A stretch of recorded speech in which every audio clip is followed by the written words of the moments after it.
So, the grassroots development programs in India are very limited, and very few academies like Minerva Academies are leading in that field. So, what do you think that has to be that what change has to be done in the Well, grassroots level? well, infrastructure is a big part of it, isn't it? Because if you've got a small club, you probably haven't got a big field, and there's probably 5, 6 teams training. It's not ideal. Facilities need to be better, obviously. Education for the players needs to be better. Education for the coaches needs to be better. I always say better coaches, better players, not better players, better coaches. So it all boils down to the individual coach, whether he wants to be educated. And that's all coaches, whether at grassroots clubs or professional clubs. They still need to go and educate themselves. Watch the game on TV. Build a program. Challenge the players. And that's what you need to do. Because, like I said before, I've been all over India, and there's some wonderful talent. For some reason or another, they get lost. They get lost somewhere, and we have to find out why they get lost. Yeah. Where we going wrong. Yes, sir. That's what we need to look at and all. You have worked with a lot of Indian coaches, B licensed coaches and all in your journey through India. So in India, basically the coaching is considered to be expensive when we look at by the Indian perspective. So any changes in that field you would like to bring, you would like to see in Indian football regarding the coaching?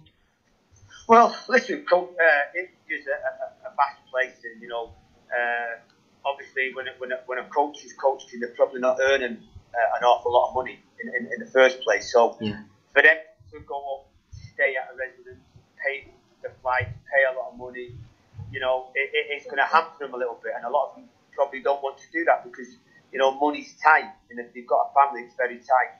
But listen, there's always a way around it. You can go on online classes now. You can go on online classes. You still have to pay a fee. Yeah, can the fee come down? I'd love to see the fee come down for coaches. Get more B licensed coaches, A licensed coaches out there, Pro licensed coaches out there, C licensed coaches out there. But we've got to start somewhere. The All Indian Football Federation are trying to do that now. They're trying to really implement,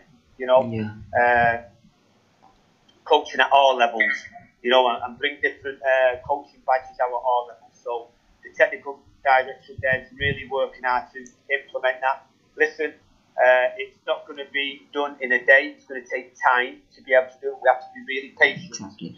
But what I also say is this: if you have got technical directors at clubs, educate your coaches as best you can. I educate my coaches every day now, just because we've been in this situation with the COVID-19.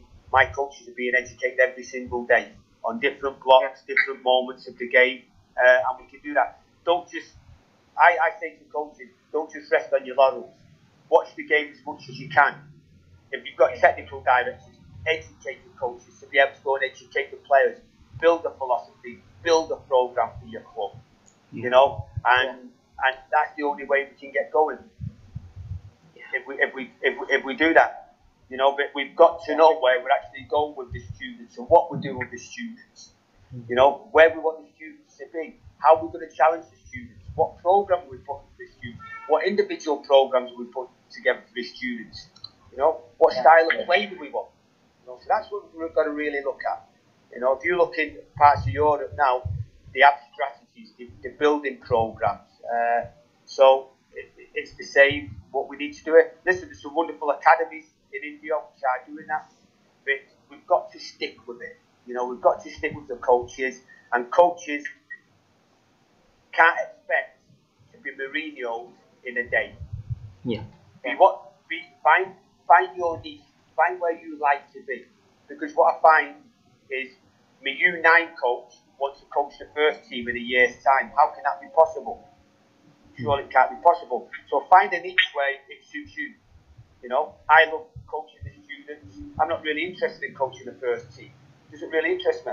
If I can nurture the younger ones to come through, then we have a great chance. That's why I'm still in India. Yes. So I have one more question. Recently, Mr. Ranjit Bajaj, the owner of Minerva Academies, had come together and formed a new organization, the AFCAI, that is the All India Federation of Clubs and Academies.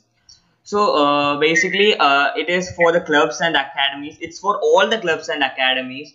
So, what's your opinion on such an association, and would you like to be a part of it and help it? Listen, you look at the person who's fronting this. Any ideas are always good as long as they're implemented in the right way. Yeah. If they're not implemented in the right way, then it's not going to work. Now that means education for clubs and academies. It means education for the technical directors. It means education for the youth development coaches, the phase coaches, and then your coaches moving down. So if it's going to be implemented, it has to be implemented in the right way.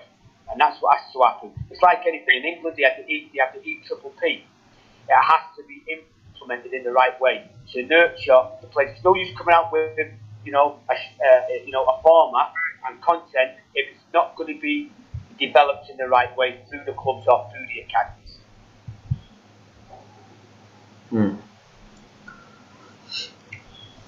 So now you are working with the SUFC in Bangalore. So how has been your time there, and what are your future plans? Well, it's been absolutely fantastic in Bangalore. Obviously, we've had this COVID-19 situation, which not just in India but all over the world, it's put a little bit of dampener on the grassroots programs and the academy programs, which is a shame. But we will get back together. I think we have to build the confidence in the parents, get the children and the students back to school, build confidence in the school teachers, then we can move forward. We're building a wonderful facility here in Bangalore, state-of-the-art facility, absolutely beautiful, and hopefully once it starts we can get our students in, start getting them training, start getting coaches in, new coaches need to come in, start educating them on my philosophy and the club's philosophy of how we want to go about training, how we want to go about our game formats, how we're going to go about coach education and player education, not just that, but injury prevention and all. So we've got all that to look forward to. It's looking really good. It's a wonderful facility, and hopefully we can get the All Indian Football Federation down to do their coach education courses, player education courses, and referee courses. Hopefully we can get them down to do a lot of stuff there. So for me, it's looking really, really exciting here in Bangalore at this present time. Yeah. So one last question from us. It is like now the online era of in everything online has now become an important medium. So how do you think the football coaching and football coaching programs will be working in online? Do you think a shift to online is required at the moment? Well, I think it is. But what you have to do, I've got students and I do Zoom classes for my students, really at the centres. We try and get them activated and get them, stimulate their minds, get the bodies moving. It's very difficult because they're still in the homes, you might not have big spaces in there. So we try to do that. We're doing the same with our coaches and all. We're still stimulating their minds every single day. We're giving them topics, we're giving them blocks to do. Same with the students. So I think once we get back to some type of normality and we can get back out on the field, then it will go back again to getting out on the field, coach education in the classrooms, player education in the classrooms and on the field. But for this present time, this is what we've got. This is the way we have to go with it. I think it's brilliant. You look at me now, talking to yourselves. This is what I do with the coaches, and this is what I do with my students. So, schools are doing the same thing now. We're looking at schools actually doing the same thing. It's a big burden on the schools and the teachers. It's taking them out of the comfort zone and all.